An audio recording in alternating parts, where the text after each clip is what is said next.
Hello guys, welcome back to a new video. Today we are reacting to the American Civil War by Oversimplified. I have checked out most of the Oversimplified, I think every Oversimplified video. It's a really good channel. If you don't know them yet, you should probably check them out. They're really funny, really creative channel, and yeah, I'm gonna react to this video today. I'm really hyped for this. These are going for quite some time, so video is gonna be quite long. It's about 30 minutes, holy shit. Possible by NordVPN. Click the link down below to get 70% off an annual subscription, plus an additional month free. Also, stun your friends, turn heads, get compliments. Buy yourself some Oversimplified merch today, along with a very honest new character pin. Link in the description down below. Okay, Mrs. Lincoln, this is it. One last push, and we're done. 9 months.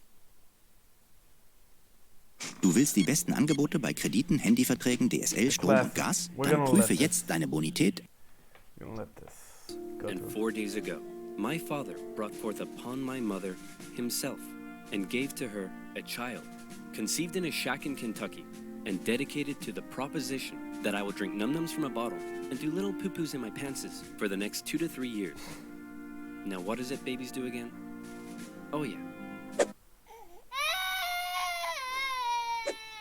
I am not touching that. I fucking hate that noise, man. Crying babies are the worst. Abraham Lincoln grew up with his relatively poor family in Kentucky. What the fuck? Why is there Kentucky Fried Chicken everywhere? Why is the Colonel on the wall? Eventually moving to Indiana, and finally, Illinois. He read a lot of books, worked a lot of jobs, wrote some Indiana, and finally, Illinois. He read a lot of books. I love the little Easter egg they got right there, that he's reading the Vampire Hunting for Dummies. Because I think there was this movie called Abraham Lincoln Vampire Hunter. I don't know I only remember the title in German, so I don't really know if it was the same in English. But I love that they got the fucking Sesame Street vampire right there. I don't know what he's called in English. Worked a lot of jobs, wrote some questionable poetry, and finally entered the law profession. Despite being questionable poetry. Abraham Lincoln is my name, and with my pen I wrote the same. I wrote in both haste and speed, and left it here for fools to read. Damn. Poetry, and finally entered the law profession. Despite being self-taught, he turned out to be a pretty clever and astute lawyer. In one case, a guy claimed he witnessed a murder at night, and Lincoln was like, "How could you have seen anything in the dark? There was a bright full moon." A what? A bright full moon. Can you say that again, please? There was a bright full moon. A dim half moon? No, a bright full moon. That's funny, because according to this almanac, there was a dim half moon that night, which makes you a liar. Oof. Well, I got a bright full moon for y'all right here. Why is there Batman on the fucking... Now that's what I call a rebuttal. Oh my. Lincoln and his cheekbones weren't only interested in law, however. He also dabbled in the world of politics, serving as a legislator in both local and national assemblies. And what a time it was. Not even 100 years after the Founding Fathers wrote, "All men are created equal," politicians were already asking, yeah, but what does that mean exactly? It means all men. Yeah, but what does that mean exactly? True. And not just because women were left out and black people were left out. States' rights versus the federal government. What are the executive powers of the president? Is cereal a soup? The Founding Fathers left some of these questions perhaps a little too open to interpretation. And the biggest question of them all was slavery, an ugly mark on what should have been a revolutionary new nation based on liberty and democracy. Thomas Jefferson had written a condemnation of slavery in the Declaration of Independence, but out of fear of losing Southern states' support, it was removed. Hey guys, do you think leaving this a little vague will create any unforeseen problems in the future? I actually didn't know that they had this in the first draft and it just didn't get released that way. It's pretty crazy and pretty fucked up. Cannonball! And those unforeseen problems were now beginning to rear their ugly heads. As the nation developed, the North and the South developed along two very different lines, and two very different cultural identities emerged. Northern cities began rapidly industrializing, while the southern climate allowed for large plantations. Did they just produce Tom Hanks? Beginning to rear their ugly heads. As the nation developed, the North and the South developed along two very different lines, and two very different cultural identities emerged. Northern cities began rapidly industrializing, while the Yep, that's a Tom Hanks. southern climate allowed for large plantations of labor-intensive crops. As a result, one half of the country didn't rely on slaves, while the other half had become economically dependent on them. In 1793, Eli Whitney's cotton gin caused the slave trade in the South to explode, while in the North, a growing abolitionist movement was taking root. A general mistrust began to develop between the North and the South, as Northerners felt the South were hell-bent on expanding slavery, and fear spread throughout the South that But the North wanted to take their slaves. Wasn't the American Civil War just not, wasn't it, or wasn't slavery just the thing they said they did, why they did it? Like they said they did it to free the slaves, but in actuality it was probably just for influence, because the North was seemingly losing more and more influence in the South, and but yeah, I don't know. I don't remember it that well, since it's not taught that well here in Germany, because all we get to know in history classes is pretty much how bad Hitler was, and yeah, we pretty much do that every fucking year, so we never really learn that much about other states, sadly. Away. In 1819, there were 11 free states and 11 slave states. A perfect balance.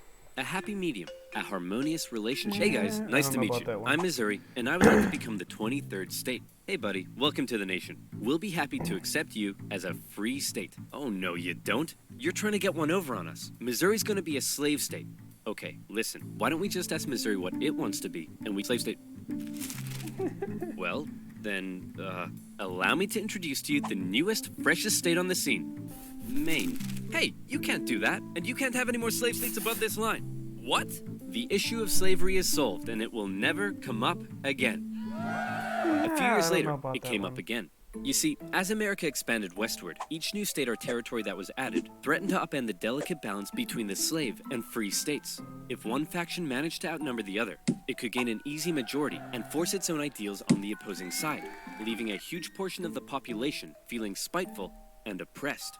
For a while, compromises kicked the can down the road and kept the volatile balance in check, as new free and slave states were roughly added in pairs. But then one loudmouth state just had to barge in and ruin everything as usual.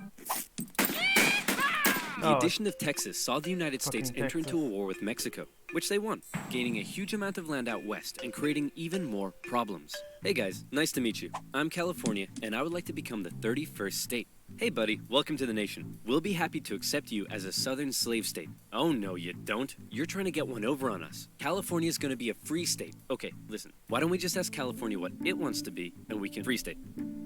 Well, then... What?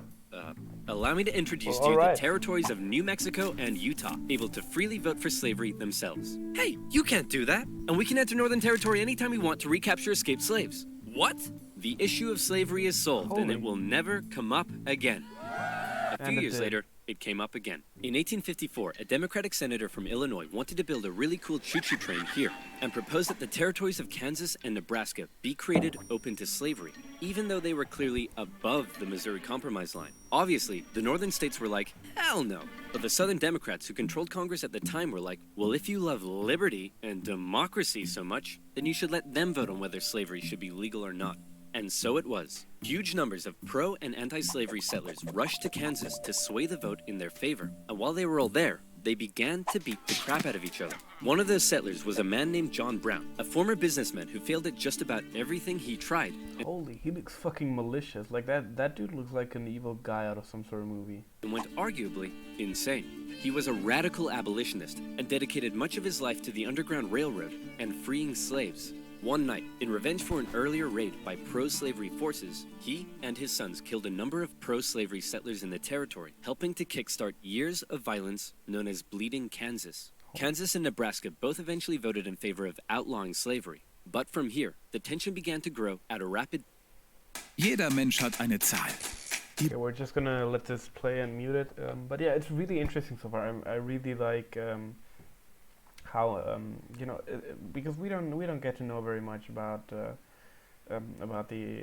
American Civil War. There are some things I learned myself, but it's been quite some time since I've caught up on the topic. So, yeah, it's really interesting to see, to learn about this sort of stuff. And as always, the animation and creativity when it comes to structuring the video is fucking genius. 1952, author Harriet Beecher Stowe penned Uncle Tom's Cabin, a best-selling novel that exposed the terrible cruelty of slavery to the world. Oh, how awful. How morally corrupt a nation must be to allow such things to happen. Your Majesty, what should we do about all the starving children working in the coal mines? Nothing! In 1854, the Republican Party was formed, and Abraham Lincoln emerged as a leading figure. Southern Democrats Oh shit, I didn't know that Lincoln was a Republican back then. viewed the new Republican Party with mistrust, believing it to be radical and abolitionist. In 1856, a politician named Charles Sumner gave a speech in Congress, calling out slave-owning Democrats with fiery language. If slavery was a woman, she'd be an ugly one, and the senator from South Carolina would like to boink her. Representative Brooks, do you have a rebuttal? Oh, I have a rebuttal, all right. Oh, it's Yeah, a rap battle. here's a rebuttal for you. Oh, Oh, damn. come on. Surely this isn't allowed. I don't know. I'll have to consult the rulebook. I can't find anything about caning a political opponent, but it says here I'm not allowed to wear women's underwear. Uh-oh. News of the violence on the Senate floor took the nation by storm. Southern slave owners sent Representative Brooks new canes to replace his now broken one. And on the floors of Congress, politicians carried weapons in self-defense, which is never a good sign. In 1857, the Supreme Court ruled in the Dred Scott case that all people of African descent, slave or free, could not be citizens, and therefore could not sue for their own freedom under any circumstances, undoing years of progress with the strike of a gavel.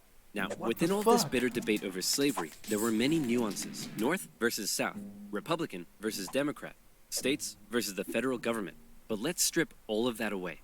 For 4 million individuals living in America, this wasn't about political intrigue or party alignment. It was about the basic human right to be free.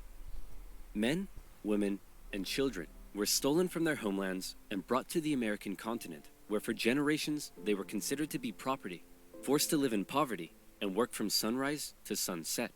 Plantation overseers did whatever they felt was necessary to get the most out of their slaves. Punishments were often barbaric. Families were regularly separated, and parents could often only watch. He also does this really well when it's necessary to, be serious about a topic. He does it very well. As their children were auctioned off, never to be seen again. Thousands of slaves took the treacherous risk of running away, and abolitionists in the North helped many escape via the Underground Railroad as bounty hunters entered the North. Oh shit! Is that why the railroad in Fallout is called that? It's called the railroad because they also. Oh shit, man! That would actually make a lot of sense. Because they're freeing the synth, the robots, and here they're freeing the slaves. So both in their respective, in reality and in the game, not minorities but suppressed people, yeah, I don't know what to say, but it seems, if you know something about that, if this was the inspiration for Fallout, then just tell me in the comments, please. I'd really like to know about that. To chase them down. Leading figures within the abolitionist movement included many significant free black men and women. But it's important to note that for many of the anti-slavery white individuals in the North, opposition to slavery was often an economic issue, not a moral one, as many worried large plantations would take their lands and livelihoods away. Abraham Lincoln knew that slavery was a moral evil, and he regularly spoke out against it in powerful speeches that helped him rise through the ranks of the new Republican Party. He lamented at the hypocrisy of a great American nation meant to stand as a shining beacon of freedom while also enslaving 4 million men, women, and children. He most famously declared in 1858 that a house divided against itself cannot stand, that one day slavery in America would end. However, even Lincoln was cautious in his opposition. He didn't want to outlaw it entirely, but simply prevent its expansion, so that given enough time, he believed it would naturally die out. Thankfully, history would force his hand. In October 1859, one abolitionist decided he'd try to single-handedly take down slavery by force. Who would be crazy enough to even attempt such a thing? Ah, it's our good friend, John Brown. He planned to seize arms from an armory in the town of Harper's Ferry, free the slaves there, and continue south, inciting a major slave uprising along the way. A noble cause, a bad plan, and terrible execution. Brown's men took the armory and some hostages, but were quickly surrounded by one Robert E. Lee and his U.S. Marines. Oh, shit. Brown was captured, and a couple of months later, he was executed for treason. Northerners wasn't Robert E. Lee like the most famous general of the South in the American Civil War? sympathized with Brown, but Southerners were like, you see this? They're coming for us. Soon, there'll be 1 million John Browns. 1 million John Browns? What on earth are you thinking about? A John Brown farm? Yeah, me too. To make matters worse, new northern free states meant now the southern states really were outnumbered, and they were beginning to feel bitterly spiteful and oppressed. Further fear began to spread in the South when news broke that a relatively unknown figure had just secured the Republican Party nomination for president. Abraham Lincoln, mostly well-liked among anti-slavery Northerners, had made some of the most powerfully worded speeches against slavery of any politician at the time. And now, there was a chance that he, and his cheekbones, could become president. For the South, that would be too much. In the 1860 election, Lincoln's name didn't even appear on the ballot in 10 southern states. But much to their horror, when the final results came in, Lincoln had won by an electoral college landslide. Holy. Lincoln himself tried to calm their fear. How many times do I have to tell you, I'm not gonna take away your slaves? Yeah, right, Honest Abe. We've had enough of you Northerners. We're gonna go form our own country. You can't do that. Why not? Well, if you had won the election, would it be okay for us to leave? Of course not. Well, why not? Because that's not how victim mentality works. Many states felt that when they joined the Union, they always withheld the right to leave it whenever they pleased. Many people living in 19th century America often felt more loyalty to their state than to the nation. And now, with the South feeling like it had lost its voice in the federal government, they were out of here. South Carolina was the first to go, and over a period of 6 months, one by one, 11 slave states officially seceded from the Union, with just 4 contested border states opting to remain. The seceding states issued a number of official documents justifying their secession. South Carolina proclaimed that it was northern states' hostility to slavery that rendered the federal government illegitimate. So Mississippi crazy. declared that their It position... just sounds so absurd when you think about it, man. It's so fucking absurd, to be honest. Like, just a statement. We are gonna leave because you're anti-slavery, because you're against slaving, or putting all these people into slavery. It's just such a crazy predicament to think about. was thoroughly identified with the institution of slavery, and in a speech, the Confederate Vice President stated that the new Confederate government rested upon what he What called the fuck? This is a dude? This looks like an old, disgusting woman. the great truth of racial inequality. Revered American generals, such as Robert E. Lee, opted to side with their states over the Union. And with all the chaos, one New York lawyer wrote that rather than a bold eagle, America's national bird should be a debilitated chicken. And hey, I kind of like that. One man, watching the crisis unfold, knew it would be his job to solve it. Lincoln was just about to hop on a train and become the President of the United States of America. Hey man, you're hella ugly. Grow a beard or something to hide that face. Good idea. Still ugly. With assassination plots already underway, Lincoln had to travel to Washington, D.C. under heavy disguise and protection. All along the way, he received stacks of threatening letters. May the hand of the devil strike you down. You are destroying this country. Damn you, every breath you take. Love from... Grandma? At his inauguration speech, Lincoln once again reiterated that no, I do not want to take away anyone's slaves. But for Lincoln, he did want to preserve the Union. He declared secession to be nothing but an illegitimate rebellion. In your hands and not in mine, he said, is the momentous issue of civil war. You can have no conflict without being yourselves the aggressors. We are not enemies, but friends. It was clear Lincoln was ready and willing to get freaky and open up a can of Scatman John if he had to. Whether he had the support of the people, however, was in question. In the end, it was the Confederates that fired the first. Du willst die besten Angebote bei Krediten, Handyverträgen, DSL, Strom. Why do I get the same at what? Du willst die besten Angebote bei Krediten, Handyverträgen, DSL, Strom und Gas? I'm sorry. I kind of fucked that one up. Shot. As they seceded, the Confederate states began seizing federal U.S. property throughout the South. Off the coast of Charleston, South Carolina, was one such federal property, Fort Sumter, held by a measly, undersupplied U.S. force. The Confederate militia there demanded the fort surrender, a request which was quickly denied, and any remaining hope for a peaceful solution to the secession crisis probably then died when the Confederates did this. The Battle of Fort Sumter is considered to be the beginning of the American Civil War. Many of the Confederates there also considered it to be the end of the American Civil War. They hoped Old Abe would just sigh and say, "Okay, you win." Unfortunately for them, Lincoln actually said, "You're about to get a roundhouse to the face." Lincoln sent out the call for 75,000 volunteers. The fucking Lord of the Rings reference. Said, "You're about to get a roundhouse to the face." Lincoln sent out... because in Lord of the Rings they had this sort of fire thing with the horns where there was some sort of signaling when enemies were coming, and I love the references in this one. The call for 75,000 volunteers, and men signed up in droves, hopeful for some adventure and good old-fashioned F-U-N. In the new Confederate capital at Richmond, Virginia, Confederate President Jefferson Davis and his cheekbones had also sent out the call for 100,000 men. As ever, both sides hoped for a quick end to the war. Is it over yet? No, Jimmy, it's been 1 week. Is it over now? No. How about now? If you ask that one more time, I swear I will turn this army around and you'll all have to go back home to your wives and children. But in particular, the South knew the conflict would pose a bit of a challenge. How can we expect to win with a population of only 5 million against 22 million in the North? True. If you count us 4 million slaves, you'd have 9 million. Great idea. Hand these rifles out to all the Wait a minute. You almost had me there. The problem for Lincoln was that many of his top generals were getting old and were being a bit too cautious. The commanding general was a man named Winfield Scott, a veteran of the Mexican-American War, and by now, he was too fat to even mount a horse. Okay, chaps, we need to come up with a plan. That's pretty Hit bad. me. We could wait for the Confederates to come and apologize. Maybe we should all sit in a circle and discuss our feelings. Crossing the Delaware into New Jersey worked for me. Those are all terrible ideas. And you? Wrong video. Hey, I'm the greatest president in the history of this nation. Yeah, we'll see about that, dingus. Eventually, Lincoln's generals came up with a multi-pronged strategy.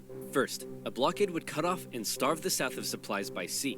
Secondly, taking control of the great Mississippi River would sever the South's economic artery while splitting it in two. That's a And pretty good finally, plan. a main Union force in the East would move south and take the Confederate capital, ending the war. Bada boom, bada bing. Skirmishes began to break out across the nation, and the Union Army in the East began to move south towards Richmond. Everything seemed to be going well until they reached Manassas, where they came upon a large Confederate force. It's almost like they were waiting for us. How did they know? As it turned out, spies in D.C. had sent a coded message to the Confederates warning of the invasion. Did you use NordVPN? What the heck is NordVPN? I'm so glad you We're gonna asked. let this. Do you we're gonna use let the this go. internet? Me too. Do you like internet safety? Me too. Hey, we should hang out sometime so I can tell you about NordVPN. NordVPN has over 5,000 secure and super fast servers in 60 countries that allow you to surf the net safely without personal data logging. Not only does it help you stay secure, but with just a click of a button, you can take a quick trip to Sweden and enjoy some Nordic crime dramas. Oh, Is hell there yeah. some amazing content on YouTube that's still blocked in your country? Not to fear. NordVPN. It's actually the Hitler, the thing he did, the video he did about Hitler is still blocked in Germany. Like, you can't see it in Germany Is here. for obvious NordVPN reasons. gives you access to all of these amazing features, and it has a 30-day money-back guarantee. So click the link in the description below, nordvpn.com/oversimplified, and use promo code oversimplified to get 70% off an annual subscription. That's only $3.49 a month, plus an additional month for free. Again, that's nordvpn.com/oversimplified. Go ahead and do it, guys. And if as you wanna. always, you'll be supporting my channel. So thank you. Now, where were we? Oh yeah, secession, Fat Man, and the Union invasion into Virginia. The two sides encountered each other at Manassas, and both geared up for the first major battle of the Civil War, the First Battle of Bull Run. The Confederates rapidly brought in support via rail, and the two sides were about equal in numbers. However, they were also equally inexperienced. A large number of civilians also rode out by carriage from D.C. to picnic on the nearby hills and watch the excitement unfold. Nobody seemed to quite... Fuck. What? Michael Bay eat your heart out? What the fuck? That's kind of fucked up, though. You just gotta watch a war like that? understand how destructive this war was going to be. The Union forces pulled a flanking maneuver to hit the Confederates on their left, and the two sides fired on each other in rows. Farm families living in the area were forced to flee the fighting, including a man named Wilmer McLean. Hurry up, Martha! There's a war out here! The more you tell me to hurry up, the slower I will go! The Union force saw initial success, pushing the Confederates back to Henry Hill. But one as of yet fairly unknown General Thomas Jackson had arrived, and he took a defensive position, standing firm like a stone wall, holding the Union Army off, and finally sending them running back to Washington, D.C. With heavy casualties, the sobering reality of war hit both sides hard, and the North, having just lost the first major battle, had to face the serious prospect that they may not actually win this war. President Lincoln, General Jackson whipped us so hard, the Confederates are calling him Stonewall Jackson. Wait, that's why they're calling him that? Not because he looks like he ran face first into a stone wall? Apparently not. Worse yet, the North had also lost the first major battle out west, giving away control of southwest Missouri. All of this was terrible news for Abraham Lincoln, especially since many of his generals and cabinet already didn't have much respect for him. They felt he was incapable of running a war because he seemed a bit like your friendly old grandpa. He famously loved a long-winded story and a good pun. I've been so busy, my wife is missing me, but her aim is starting to improve. But deep down, few realized he could also be incredibly shrewd. Oh, Abe, you're so funny. Funny how? Funny like I'm a clown?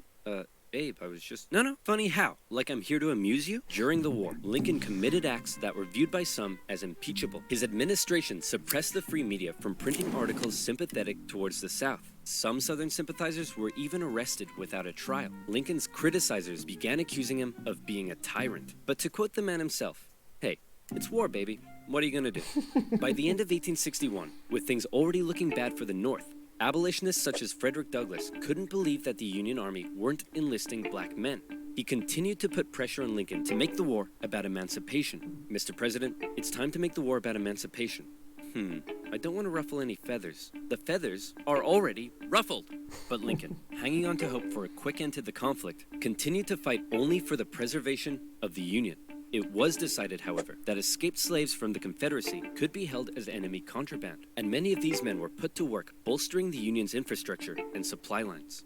Hoping to get things moving, Lincoln made young General George McClellan the new not just slavery with extra steps. commanding general, and McClellan began to train up his men. He thought a lot of himself, however, and believed he was going to be the nation's great savior. And like many others, he didn't approve of the president's handling of the war. On one occasion, Lincoln went to McClellan's house to meet with him, but McClellan was late returning home. He kept the president waiting, and when he finally got there, he just straight up went to bed. Now that's what I call disrespectful. McClellan talked the talk, but could he walk the walk? No. Like Lincoln's other generals, McClellan was maddeningly cautious. Hey man, could you move south and attack the enemy? What? Are you crazy? What if they have a big scary army down there? They probably do. What? Oh my gosh! McClellan worried that he did not have the numbers he needed to fight effectively. What if they have like 10,000 men? Okay, no problem. We'll get you 20,000 men. Well, what if they have 30,000 men? I'll need 40. Okay, you can have 40. Well, what if they have 50? I'll need 60. Lincoln tried, but it was all in vain. McClellan would not make a move for the rest of the year. The North's one saving grace for now was a general out west fighting in Kentucky and Tennessee, General Ulysses S. Grant. Cool, collected, methodical, and a big fan of whiskey. His chief of staff took it upon himself to keep Grant sober. One officer said that Grant habitually wore an expression as though he were determined to drive his head through a brick wall and was about to do it. And that determination led him to score a number of key victories when others around him were failing. At the Battle of Fort Donelson, Grant was like, I think it's always crazy when we talk about wars, and it's presented in such a funny way when in actuality the war was really brutal, and that was really some disgusting shit going on where people were, holy, so many people died. It's actually disgusting. But now we're at a point in the story where it's not the First World War yet. There are no chemical weapons yet. The war is still brutal and disgusting, but it's not as bad as the First World War. why does Stonewall Jackson get a cool nickname and I don't? I want a cool nickname. Sir, the Confederates say they're ready to surrender and want to know your terms. No terms, just unconditional surrender. Hey, unconditional surrender Grant. That's a pretty cool nickname, right, guys? Jeder Mensch hat eine Zahl. Die Bonität. Deine I've gotten the same advertisement for so much time. Right? Later in April 1862, the Confederates launched a sudden attack on Grant's army at Shiloh, but the determined, unconditional surrender Grant threw his lines at the rebels and sent them running. The battle resulted in the heaviest casualties in U.S. history so far, and despite his victory, Grant found himself under fire. You have to get rid of Grant. Why? Didn't he win? Yes, but he just threw his men at the enemy. Isn't that the point? Also, he's a loony drunk. Well, what does he like to drink? I believe whiskey, sir. Then send him more. Lincoln watched as his cabinet did nothing but bicker, and his generals did nothing. But then, worst of all, personal tragedy struck.